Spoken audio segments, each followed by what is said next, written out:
Anyway, go on. Couldn't guess it's IFLTV here with Dave Allen. I watched your face as that was being announced as a split decision. Well, I knew I lost as soon as I said split decision. I knew I wouldn't get it.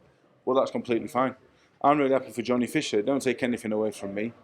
He keeps doing what he's doing. I'm Dave Allen. You know what I mean? Like, it don't matter. In life, I've never really had anything. So, he keeps doing what he's doing. He keeps his sponsors. He keeps his stuff. I'm over the moon for him. I will go back home and do what I do. And I'm happy with what I've got. So, hopefully, you know, I can. I'll get another roll of the dice. Hopefully on my terms now. Do you think that fight was too soon for Johnny Fisher? Well, he's proven that way. Yeah, a lot of people start getting knocked over in one round. And to be fair, even in the first round, and I thought I was on fucking Jupiter. To be honest, he hit me with a fucking body shot, and I thought I'd swallowed my fucking lung. It fucking me up badly the first 2 rounds. And you know what? It would have been easy to spew it, to be honest. And when I boxed Fraser Clark, as I keep going on about, just spewed it. And I was ashamed of myself. And you know what the worst thing is? Jamie... fucking spew it. I pulled you out because you wouldn't fucking quit. I spewed it. And you know what the worst thing is? Jamie Moore over there, one of my heroes as a kid. Bit before my time, but I caught the tail end. And what my dad always said. I watched the fight he lost, actually, Ryan Rhodes. Because Ryan Rhodes, I trained at the Inkle Gym. And he lost, and my old man don't like anybody. And he said, fucking Jamie Moore, he's some fighter, trust me. So I watched him, and the opportunity eventually came to work together. And when the Clark fight, I was so ashamed of myself that I let him down. Because I knew what a fighter you was, and I felt I let him down, and that had hit me. Jamie, could you come and sit next to him? And we're nice as well. They put time into me and Roger, and I've never been a quitter in my life or a swallower. This fucking guy. Let me tell you now about this guy. He's an absolute fucking legend, and I saved him from himself that night. He always keeps saying he quit. He might have quit mentally, but physically he didn't quit. And I knew he had more than that in him. I just needed to prove it to himself, or he needed a different motivation. I've just said it to somebody else out there. Him having kids, it happens to a lot of people, gives you a different type of motivation and drive. And sorry, am I not advertising your company enough? No, is that right? I just feel like that tonight he proved to himself that he's a credible fighter. I don't think Dave's believed in himself like he should do, because he's such a talented fighter, and he dedicated himself for 11 weeks for this camp. And I still believe he's about 40% off his ceiling. He's probably about 6% as good as he could be. And if he needs a good rest now, go and see his family. But 100% he's better than that. I just heard you say that you don't want to rematch Johnny Fisher. Yeah. Well, I'm going to bring Nigel Travis in now, if you don't mind as well, please. Because I want to bring everyone in. Let's swap. Well, I want to ask, what does Nigel Travis think? I just want to get everyone in, really. What do you think, Nigel? What about Johnny Fisher? Yeah. I thought you won the fight. I thought at the very, very, very best of that Johnny Fisher could have all fought out of that fight was a draw.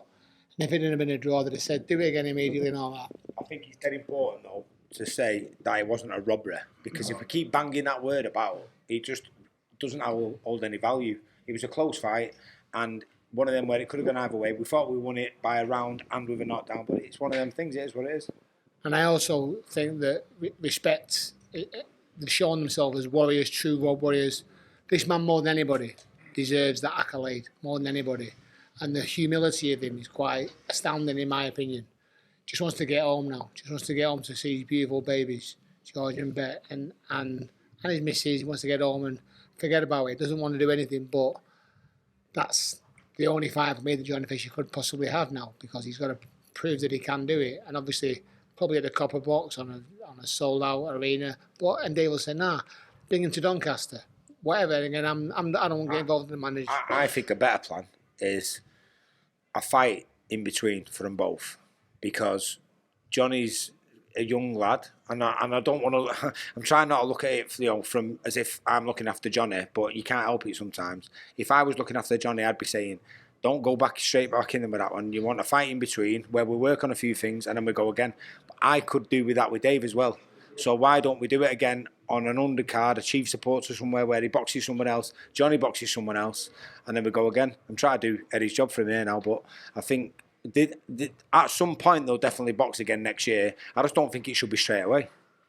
But I want to genuinely put a bit of respect on this man's name, because I think friends of mine, my friends, were saying he's going to get beat and expecting that, and we've had Sam Jones in our camp, and we've been ripping him to death about how Davey's going to beat him. So it was expected by us, but when he got here, Dave changed a little bit his whole persona, so he sort of went down a level. And from what he's saying now, he was probably asking, has he got anything left? And as you just said, he spoke to his missus and said, I'm probably done now. But he's now proven that there's plenty more in the tank. I was going to say that for quite a little while, people are saying that you should have called it a day and etc. Fraser Clark fight, but have you proved tonight that that certainly is not the case for you?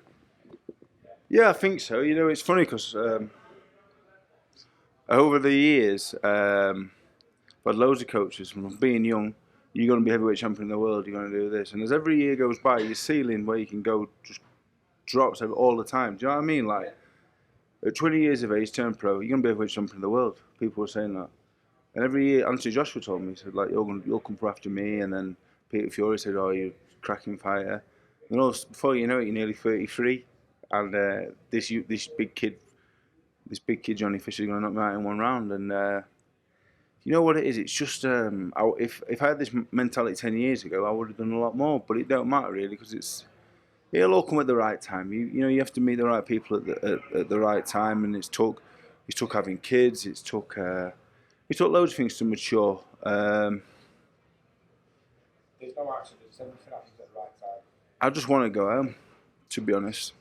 I just wish I could go home now, to be honest. Yeah. All right, well, listen, on that note, I'm not going to take too much of your time. Us from this side? That's what it's all about. Yeah, I just want to go home. That's what it's all about. I just want to go home, to be honest. That is what it's all about. Yeah, I love him to death, and it's funny because when I boxed Fraser Clark, I was that scared of anything happening to me. That's why I kind of spewed it a little bit. And tonight, it was like, I need to win for them. It was just, I don't know. I'm a weird guy. That's what it is. But there's just so many people I want to thank, and I want to do it right now. Nige, Jay, Roger. 3 men in the corner. Three big influences in my life, and like Nige. You know what I mean? Like Nige is mad, and it took me a long time to get him, but I need Nige around. I like Nige around me. I think I'm the oldest man in the gym, apart from you two. So we're on the same wavelength. Everyone else is kind of like think we're old men. Thank you, Cameron Vong. He's had me enjoy his house for the last 8 weeks. I'm very grateful for him having us. It wouldn't have been possible without him. Joe Aiden's been literally everywhere, 16-0, but he's been with me everywhere. All my sponsors. I would be here all day, to be honest. I would like to thank. There's a guy at the coffee shop at the hotel who he lets me come a little bit after time and gives me a coffee still. To seeing the driver, he's absolutely loved, it's crazy. Yeah, the roads in Saudi Arabia, they're like wacky races. Fucking hell, they're awful. I just want to thank everybody that's helped me out. I just want to thank everybody. Like I said earlier, I never had anything in my life as a kid, and I just I've had more than enough. I've had more than enough. So when the fight didn't go my way, you know what? I've got more than enough. It's fine. I just want to go home. Going to put a bit of weight on, no doubt, and Not too much. a little bit, and I just want to go home now. And you know what I'm most grateful for that performance for? Joe Aiden, Calvin Moyo, Joe Howe, Stevie Levy, Georgia Klein, all the Man of Boxing Academy. I can give them opportunities now, and that's why I box. That is still why I box. I want these opportunities. You know what I mean? I own my own home.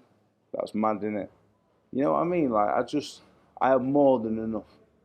It's all about everyone. I still got a bit left to do, but I'm so happy. You got a good 2 years in your house. I just want to give everyone every chance, and that is what tonight has done.